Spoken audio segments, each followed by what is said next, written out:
সবাইকে ঈদ মুবারক। সুপ্রিয় দর্শক শ্রোতা, ঈদের তৃতীয় দিনে আপনাদেরকে স্বাগতম জানাচ্ছি। আমি শ্রাবণী তালুকদার এবং আমার সাথে ক্যামেরায় রয়েছেন তোফায়েল আহমেদ। আজকে আমরা বাংলা ভিউ নিয়ে চলে এসেছি সিলেটের সুরমা নদীর পাড়ে। ঈদের আগের দিন থেকে অব্যাহত বৃষ্টিপাতের কারণে সিলেটের সুরমা নদীর পানি অব্যাহতভাবে বৃদ্ধি পেয়ে যাচ্ছে এবং আজ সকাল পর্যন্ত অব্যাহত বৃষ্টির কারণে সুরমা নদীর অনেকগুলো পয়েন্টে পানি বৃদ্ধি পেয়েছে। তাছাড়া এখনো পর্যন্ত বিপদসীমা অতিক্রম করেনি।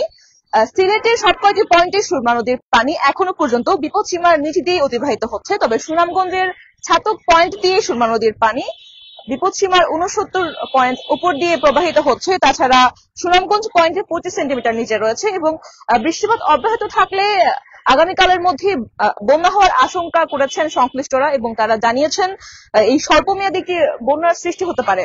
ইতিমধ্যে ঈদের ছুটি শেষ হয়েছে এবং কাজের জায়গায় ফিরতে শুরু করেছেন মানুষরা এবং এই কর্মজীবী মানুষদের জন্য ভোগান্তির সৃষ্টি করে দিয়েছে অব্যাহত বৃষ্টিপাত। অব্যাহত বৃষ্টিপাতের কারণে ঈদ উপভোগ করতে পারেনি ভালোভাবে, ঈদ উপভোগও করতে পারেনি, এদিকে আবার ছুটিও শেষ হয়ে গিয়েছে। তাই বাধ্য হয়ে সবাইকে বৃষ্টি মাথায় নিয়ে কর্মস্থলে ফিরতে হচ্ছে। তবে অনেকগুলো জায়গাতে এই বন্যার আশঙ্কার কারণে ভয়ে রয়েছেন সবাই। তাছাড়া সংশ্লিষ্ট কর্মকর্তারা জানিয়েছেন এইভাবে বৃষ্টিপাত অব্যাহত থাকলে আগামী 24 ঘন্টার মধ্যেই বন্যার আশঙ্কা রয়েছে। তাছাড়া আবহাওয়ার পূর্বাভাসে বলা হয়েছে বৃষ্টিপাত থামার তেমন কোনো লক্ষণ দেখা যাচ্ছে না। যদিও এখন আকাশে মেঘের ঘনঘটা রয়েছে, তবে বৃষ্টিপাত এখন নেই।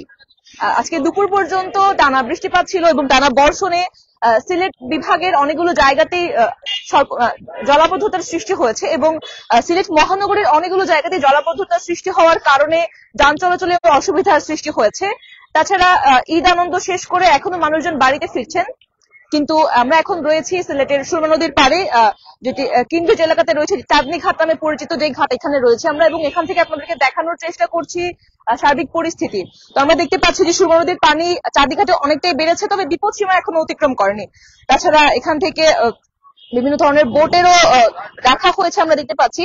তবে অন্যান্য সময় এখানে আসলে ডিঙি নৌকা বা যে বৈঠা দিয়ে নৌকা চালা এগুলো পাওয়া যায়, তবে এখন স্রোতের কারণে হয়তো এইসব নৌকা এখন এখানে দেখা যাচ্ছে না। তাছাড়া ঈদের ছুটির জন্য অনেকেই হয়তো বিকালে বেড়াতে আসতেন, তবে আজকেও যথেষ্ট লোক সমাগম রয়েছে কিংব্রিজ এরিয়াতে। তারপরেও যেটুকু দেখতে পাচ্ছি আমরা পানি বৃদ্ধি পাওয়ার কারণে অনেকে অসুবিধায় পড়েছেন সাধারণ মানুষজন। ঈদের আগের দিন থেকে সিলেটের অধিকাংশ স্থানে বৃষ্টিপাত হচ্ছে এবং আজ সকাল পর্যন্ত অব্যাহত বৃষ্টিপাত ছিল। তাছাড়া মৌসুমী বায়ুর প্রভাবে চলমান বৃষ্টিপাত আরো 3-4 দিন থাকবে বলে জানিয়েছে আবহাওয়া অধিদপ্তর। একই সঙ্গে কোথাও কোথাও ভারী থেকে অতি ভারী বর্ষণও হতে পারে। তাছাড়া শুক্রবার 30 জুন সন্ধ্যা 6টা পর্যন্ত 24 ঘন্টায় সিলেটে 74 মিলিমিটার বৃষ্টিপাত রেকর্ড করা হচ্ছে। এরকম গড়ে যদি প্রতিদিন 74 থেকে 80 মিলিমিটার করে বৃষ্টিপাত হয় তাহলে খুব শীঘ্রই সিলেটে বন্যার আশঙ্কা রয়েছে। সুপ্রিয় দর্শক, আপনারা জানেন কয়েকদিন আগেও সিলেটে বন্যার আশঙ্কা দেখা দিয়েছিল, তবে বৃষ্টিপাত কমে যাওয়ার কারণে এবং পূর্বের মতন অবস্থায় রোদ ওঠার কারণে বন্যার আশঙ্কাটা কমে গিয়েছিল। তবে ফের যেভাবে বাড়তে শুরু করেছে সুরমা নদীর পানি, তাছাড়া কুশিয়ারা নদীর পানিও বাড়তে শুরু করেছে এবং জাদুকাটা নদীতেও পানি বৃদ্ধির খবর পাওয়া গিয়েছে এবং যে কারণে বন্যার সৃষ্টি হওয়ার আশঙ্কা করছেন সংশ্লিষ্ট কর্মকর্তারা। তাছাড়া অস্থায়ীভাবে দমকা হাওয়া সহ হালকা থেকে মাঝারি ধরনের বৃষ্টি অথবা বজ্র বৃষ্টিও হতে পারে কোথাও কোথাও এবং গত কয়েকদিনে বজ্রপাতে কৃষক সহ সুনামগঞ্জের প্রায় 10 থেকে 12 জনের মৃত্যু ঘটেছে এবং পরবর্তী 48 ঘন্টার আবহাওয়ার অবস্থায় বলা হয়েছে বৃষ্টিপাতের সম্ভাবনা অব্যাহত থাকবে। তাছাড়া বর্ধিত 5 দিনের অবস্থায়ও আবহাওয়ার উল্লেখযোগ্য কোনো পরিবর্তন নেই। হয়তোবা বৃষ্টিপাত কিছুটা কমতে পারে, তবে আকাশে রোদ দেখা যাবে না, আকাশে মেঘের ঘনঘটা থাকবে, বৃষ্টিপাত কিছুটা কমতে পারে। তাছাড়া কোনো কোনো জায়গায় সিলেট বিভাগের অনেক জায়গাতেই ভারী বর্ষণের পূর্বাভাসও দেওয়া হয়েছে এবং সুনামগঞ্জেও কয়েক দিনের টানা বর্ষণের কারণে ভোগান্তি পেয়েছে সাধারণ মানুষের। বৃষ্টিপাতের উজান থেকে নেমে আসা পাহাড়ি ঢলের কারণে নদ নদীর পানি বাড়ছে। পানি উন্নয়ন বোর্ড জানিয়েছে সুরমা নদীর পানি ছাতক পয়েন্টে বিপদসীমার 69 সেন্টিমিটার ওপর দিয়ে প্রবাহিত হচ্ছে এবং সুনামগঞ্জ পয়েন্টে সুরমা নদীর পানি এখনো বিপদসীমার 25 সেন্টিমিটার নিচে রয়েছে। অর্থাৎ আজ রাতে বৃষ্টিপাত হলেই এই সুনামগঞ্জ পয়েন্টের পানিও সুরমা নদীতে বিপদসীমা অতিক্রম করে ফেলবে এবং গত 24 ঘন্টায় সুরমা, জাদুকাটা, রক্তি, বৌলাই, চেলা সহ সুনামগঞ্জ জেলার প্রধান প্রধান নদীর পানি বেড়েছে এবং এরকম বৃষ্টিপাত অব্যাহত থাকলে জেলার নিম্নাঞ্চলগুলো প্লাবিত হয়ে যাবে। তাছাড়া ফসলের বাঁধ প্লাবিত হতে দেখা গেছে বা হাওড় অঞ্চলগুলো এখন ইতোমধ্যে প্লাবিত হতে দেখা গিয়েছে।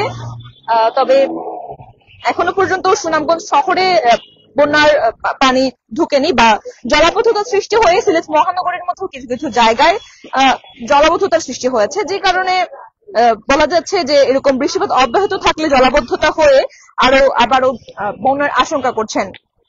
গতবার 3 থেকে 3 বার বন্যার মুখে পড়েছিল সিলেট এবং 3 বার বন্যা কবলিত হওয়ার পর অনেক জায়গা থেকে সাহায্য সহযোগিতা পাওয়া গিয়েছিল। তবে যেহেতু গত বছর বন্যার পূর্বাভাস ছিল না, তাই জেলা প্রশাসনের পক্ষ থেকেও তেমন কোনো উদ্যোগ নেওয়া হয়নি। তবে এবছর বন্যার পূর্বাভাস এবং পূর্ব প্রস্তুতি হিসেবে জেলা প্রশাসনের পক্ষ থেকে অনেক ধরনের ব্যবস্থাই নিয়ে রাখা হয়েছে এবং জেলা প্রশাসক জানিয়েছেন তিনি ইতোমধ্যে সবগুলো ইউএনও এবং সবগুলো ইউনিয়ন পর্যায়ে অফিসারদেরকে জানিয়ে দিয়েছেন বন্যার পূর্ব প্রস্তুতি গ্রহণ করার জন্য। তাছাড়া অনেকগুলো আশ্রয় কেন্দ্র প্রস্তুত করে রাখা হয়েছে।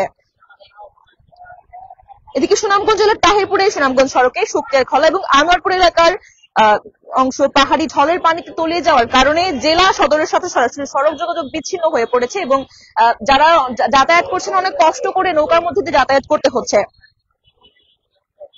তবে এরকম এখনো পর্যন্ত বিপদসীমা অতিক্রম না করার কারণে কিছু কিছু অঞ্চল বা কিছু কিছু সড়ক প্লাবিত হয়েছে। তবে এই বৃষ্টিপাত অব্যাহত থাকলে শীঘ্রই পুরো সুনামগঞ্জ জেলাতেই বন্যার আশঙ্কা রয়েছে। তাছাড়া নিম্নাঞ্চলগুলো ইতিমধ্যেই প্লাবিত হয়ে গিয়েছে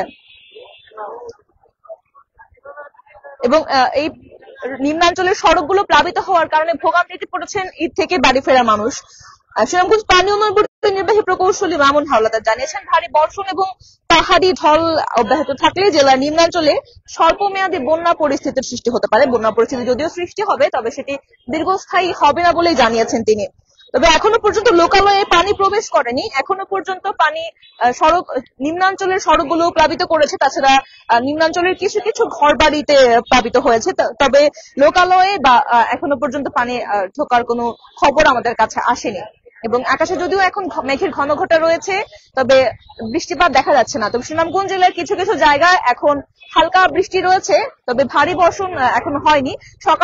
আজ সকাল পর্যন্ত ভারী বর্ষণ ছিল, এখন যেহেতু ভারী বর্ষণ কমে গিয়েছে তাই আশা করা হচ্ছে বৃষ্টিপাত কমে গেলে হয়তো বন্যার সংখ্যাটিও কেটে যাবে। তবে বৃষ্টিপাত যদি এভাবে অব্যাহত থাকে তবে আগামী 24 থেকে 48 ঘন্টার মধ্যেই সিলেট বিভাগে এবং সুনামগঞ্জ জেলার বেশিরভাগ অঞ্চলই প্লাবিত হয়ে যাওয়ার আশঙ্কা রয়েছে।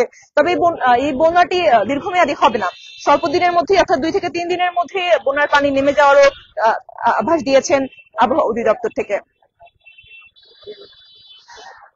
সুপ্রিয় দর্শক শ্রোতা, আমরা এতক্ষণ আপনাদেরকে জানিয়ে দিচ্ছিলাম সিলেট বিভাগের সার্বিক বন্যা পরিস্থিতি। তাছাড়া সুনামগঞ্জ জেলা ইতিমধ্যে প্লাবিত হওয়ার সংখ্যা দেখা দিয়েছে এবং নিম্নাঞ্চলের সড়কগুলো ইতিমধ্যে প্লাবিত হয়ে গিয়েছে। ঈদের ছুটি কাটিয়ে লোকজন বাড়িতে ফিরতে শুরু করেছেন, এর মধ্যে তাদেরকে ভোগান্তিতে পড়তে হচ্ছে। সুনামগঞ্জ জেলার সাথে অনেকগুলো তাহিরপুর এলাকা বা হাওড় এলাকার অনেক সড়ক যোগাযোগ বন্ধ হয়ে গিয়েছে, যে কারণে লোকজনকে নৌকা দিয়ে যাতায়াত করতে হচ্ছে। তবে ধারণা করা হচ্ছে যদি বৃষ্টিপাত থেমে যায় তাহলে বন্যা হয়তো হবে না। তবে বৃষ্টিপাত অব্যাহত থাকলে আগামী 24 থেকে 48 ঘন্টার মধ্যেই সিলেট বিভাগে স্বল্পমেয়াদী একটি বন্যার শঙ্কা করছেন এবং জেলা প্রশাসনের পক্ষ থেকে জানানো হয়েছে তারা ইতিমধ্যে আশ্রয় কেন্দ্র প্রস্তুত করে রেখেছেন এবং সব ধরনের পূর্ব প্রস্তুতি গ্রহণ করে রেখেছেন যাতে তেমন কোনো ক্ষতি সাধিত না হয় বন্যার কারণে। সুপ্রিয় দর্শক শ্রোতা, আপনাদেরকে এতক্ষণ আমরা কিংব্রিজের আশপাশ থেকে এবং চাঁদনীঘাট থেকে জানিয়ে দেওয়ার চেষ্টা করছিলাম সার্বিক বন্যা পরিস্থিতি। আপনাদের সাথে ছিল আমি শ্রাবণী তালুকদার এবং ক্যামেরা ছিলেন তোফায়েল আহমেদ। সর্বশেষ আপডেট সবার আগে পেতে যুক্ত থাকুন বাংলা ভিউর সাথে।